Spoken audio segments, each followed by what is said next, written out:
What is it about lunch that fascinates? Well, it's for me. It's as I'm talking to between 60 and 80 different people from all different walks of life, and for me, it's the commonality of it. Everybody was 7 and had to eat lunch at school, but the stories range so dramatically based on your circumstance and your culture, and not only that, your individual family. So your specific mom and dad, no matter what your culture is, influences it as well. And later on, I find like high school, you have a little bit more control maybe. Elementary school, you're just sort of at the mercy of what life you're born into. So I started working on this and originally it was a small little personal project, but then as I got more and more stories, I thought this is really, really fun. And so I made it into a book proposal and sold the idea and everything. So that's where I am now. Boy, Yeah. the simple things in life. Yeah, so I'm going to just turn this on before I forget, 'cause I'll forget. And I would love to hear what you remember from your childhood. If you can also just tell me, where and what year you were born and where you were born, and then what you remember about whether it was from a cafeteria or packed from home or whatever. I'd love to hear your memories. Okay. You want this on video or you want it in writing? For me, I want audio. I don't know what he wants. You want he's audio? Rolling. Yeah. Oh, okay. Yeah. So I was born in Prague, Oh, okay. I didn't know that. what used to be Czechoslovakia, Okay. in 1946. Came to America in 1950. Okay. And had the typical, I guess, immigrant adjustments and so on and so forth. But eating in general, whether it's lunch, breakfast, or supper, is a big subject, really. It's true. It's true, yeah. It's such a big part of our lives. We take it for granted, but it's true. And we get mixed messages. Sorry, I'm just turning this up. I want to make sure I get this. Oops. We get mixed messages? We get mixed messages. On the one hand, we're told, don't be so hung up on food, and don't be such a glutton, and don't be so picky about what you eat, and Right. because it's not nice, it's animalistic, it's Right. degrading. Right. When I was a teenager, I came home and asked my mother, "What's for supper?" Only once, Oh. never again. You'll eat what I make? Is that what she... Well, she said, "Food," Okay. Yeah. Right. because there You was should be grateful. there was a time when we didn't have food. Right. Now we have food, so what's your problem? Right. What exactly is it going to have? A little more pepper and a little more what? Right. Yeah. And did you come from a big family? Was your mom feeding a lot of mouths? 8. 8. Wow. But the lunch, if you want to zero in on that, zero in on lunch, yeah. the cook was an old Russian woman. The cook at the school? Yeah. Okay. And she made a point of paying personal attention. Really? Yeah. And this is in Brooklyn now? Actually on Bedford and Dean. Okay. It was Bedford-Stuyvesant. Gotcha. And she would make something special. Nice. So it was the best part of the day. Really? It was so reassuring to be noticed, to be cared for. So food is a very powerful source of nurture, and not so much because of what you eat, but because of being fed. Right. They're being nurtured. So here we have the two sides. On the one hand, food is such a nurturing, such a beautiful, right? And on the other hand, You do it every day. yeah, and don't get hung up on food. And don't be a glutton. Don't. Oh, right. I see what you mean. Right? Yeah. So we have a love-hate relationship with food, Right. and a lot of people get very confused with that. Yeah. Anorexics and bulimics, and so there's no point in arguing that eating is beautiful, because it's not. Mm-hmm. What really is the redeeming function of food is its social value. Mm. Feeding somebody, being fed by somebody, Mm-hmm. caring, sharing. So eating should be a social event. And in your view, does that extend to children as well, even For kids? sure. Yeah. In fact, if you want your child to grow up to be a decent human being, it starts with food. Mm-hmm. The way they treat food and the way they eat is going to set the tone for many things in their future Mm-hmm. as adults. So that's the time to introduce this idea that eating is not just a survival technique. Mm-hmm. It's a social training event. Mm-hmm. So how you treat people who eat with you, or people you feed, or the people who feed you, Feed you, right? that's the whole story of life. I mean, that's Mhm. like The civilization. the whole, right there, yeah, right? Yeah. right there. Yeah, interesting. So this Russian woman, at the cook, how many kids was she feeding? Was it a big school? Was this like a Yes. public school, It was a yeshiva. yeshiva school? Okay. Yeah, it was all boys, Oh, it's all boys. and I don't know, 200 kids. Okay, but she still took time to care. Yeah. So, do you remember specifically, because the other half of this project is in the studio, I have a food stylist and a prop stylist, and we're recreating the lunches and photographing those as well. So I'd love any specific details that I can make a plate or a tray or whichever it was that seems authentic to your memory. What Well, should we you put can on have that?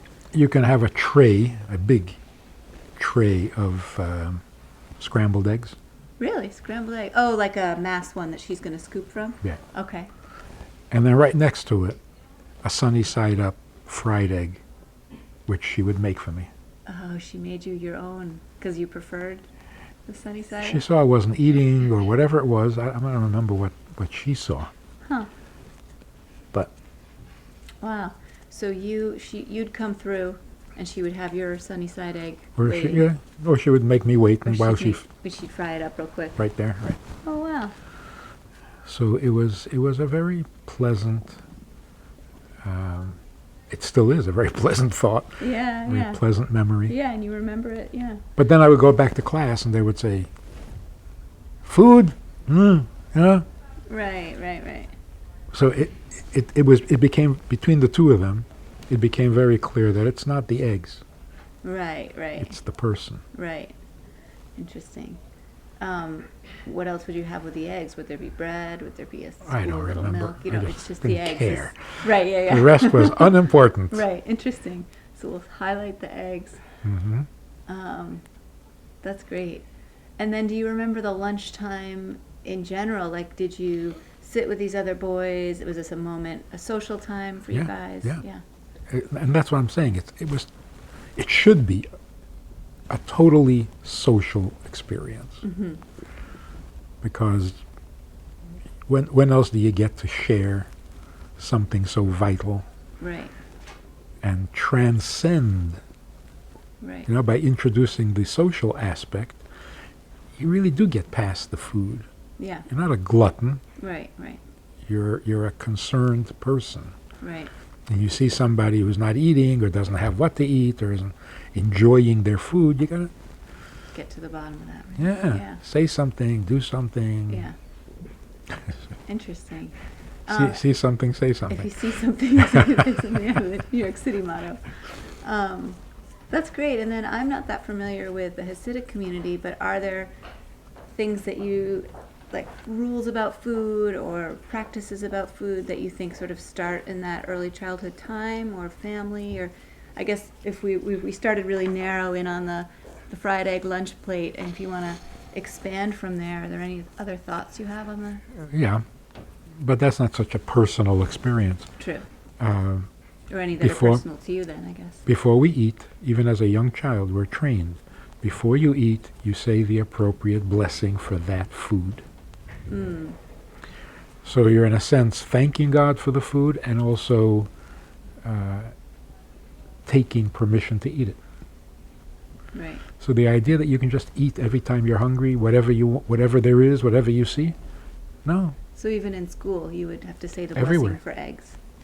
everywhere. And that too elevates the act of eating to something a little more dignified. Yeah, I think so. Yeah. A little more. Yeah, you're giving a little respect to the process and the Yeah. food. Yeah. So I was talking to a woman who was anorexic. Mm-hmm. It was under control, but still the distaste for. Mm-hmm.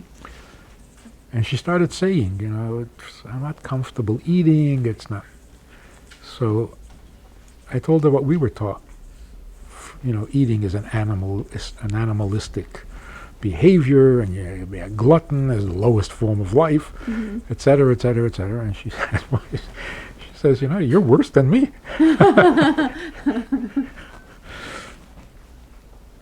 So is that I said- something you have to you have those two positions that you're weighing, Right. So for her, I said, look, it is degrading. Mm-hmm. And yet we were created this way. Right, That we depend on food. right. Now, why God did this to us, maybe to humble us or something. Mm-hmm. So swallow your pride Mm-hmm. and eat something. Right.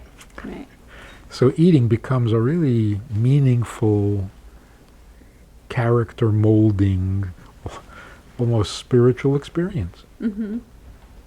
It's a lot better than just gimme. Right. I agree. Yeah. That's great. And that will affect how you do business, Mm-hmm. because making a couple of dollars is like eating. Mm-hmm. I need Gotta this. do it. Right. I need this Right. from you, Right. and then you become the enemy. Right. I'm trying to get something from you, instead of seeing business as a good excuse to interact with you, Mm-hmm. to make contact, to Mhm. feel interdependent. It's a whole new way of looking at life. Mm-hmm. And then marriage, intimacy, where you see a kid eating like a glutton, you know his wife is in trouble. Right. Interesting. Yeah. If you're greedy with your food, Right. Goes across different areas. yeah. Yeah. That's So it's fascinating that you chose lunch to be yeah, the center of it attention. really does touch on a lot of different subjects and the way people behave. Yes. Yeah. So I met a young girl, she's 8, and she has OCD and another thing that I'd never heard of, ARIF, I think it was, where she was hospitalized because she refused to eat. And it's like, she would sniff the food, but she wouldn't eat it, and of course her parents are yelling at her, eat your food, and so it becomes this thing, like you say, you need to eat to live. And I think that manifests itself in so many different ways, in healthy and non-healthy ways, which is part of what you were saying, yeah. Powerful. Yeah. It's a powerful thing. I guess people who are really observant and intuitive, you watch somebody eat lunch and you know everything about them. Yeah, I guess so. Do they take their napkin out? Yeah, Do they, yeah. Do they say a prayer? Do So they not say chew a their prayer? food, they swallow it, they grab it. Right. There's so much. Yeah. That's great. At the school when you were a kid, everybody ate that lunch. Nobody brought lunch from home. Is that correct? Some people did. Some did. Did you ever want to bring it from home, or you liked the food at school? Or you weren't going to ask your mom after that time? No, because of this cook, eating was a very pleasant experience. That's great. I didn't have to bring food. That's great. All right. Thank you. Well, that pretty much answers my questions.